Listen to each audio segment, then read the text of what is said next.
Bonjour à tous, je m'appelle Amandine Battista, je suis psychopatricienne. Et si vous êtes ici, c'est peut-être parce que l'anxiété s'est installée dans votre quotidien. Peut-être que vous ressentez une inquiétude de fond qui peut être parfois diffuse, parfois très précise, avec des pensées qui tournent en boucle, qui vous obsèdent, et le sentiment de devoir toujours anticiper, peut-être toujours de devoir vous préparer au pire. En fait, l'anxiété, c'est un état que tout le monde peut éprouver à un moment ou à un autre. C'est assez commun.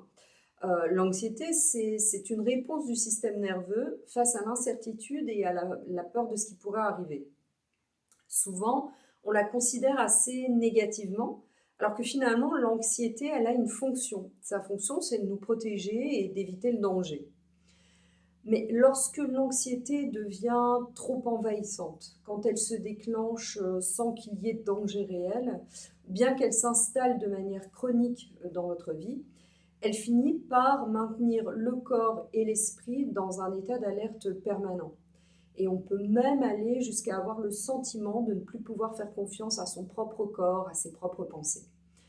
Dans l'anxiété, finalement, même assez rarement, c'est pas toujours l'événement ou l'objet de nos peurs qui pose problème. Dans le fond, ce qui pose problème, c'est surtout cette manière de tout anticiper. Les pensées vont s'emballer, les scénarios vont se multiplier et les sensations corporelles vont devenir à leur tour une source d'inquiétude. Peu à peu, finalement, le champ des possibles va se rétrécir. Un accompagnement de l'anxiété, ça ne consiste pas à rassurer en permanence ni à faire disparaître toutes les peurs. Non. En fait, il s'agit plutôt d'apprendre à comprendre le fonctionnement de cette anxiété, apprendre à identifier ses mécanismes et pour faire en sorte de desserrer progressivement l'étau qu'elle va imposer au quotidien. Moi, dans mon accompagnement, on va travailler sur plusieurs niveaux. Premier niveau, on va travailler sur les réactions du corps, c'est-à-dire qu'on va essayer de comprendre les sensations physiques associées à l'anxiété, les reconnaître et puis surtout les tolérer pour sortir de la peur de ces sensations. Le deuxième plan, c'est celui des pensées anxieuses. Vous savez, ces scénarios catastrophes, ces anticipations négatives, toutes ces pensées qu'on peut formuler en « et si » et qui vont alimenter une vigilance excessive.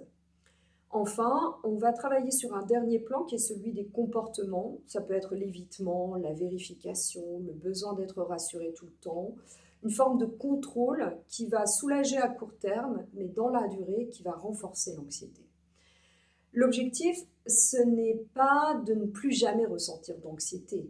C'est plutôt de ne plus en être prisonnier, de retrouver une forme de sécurité intérieure, de confiance dans ses capacités, et une vie quotidienne qui soit moins restreinte par la peur.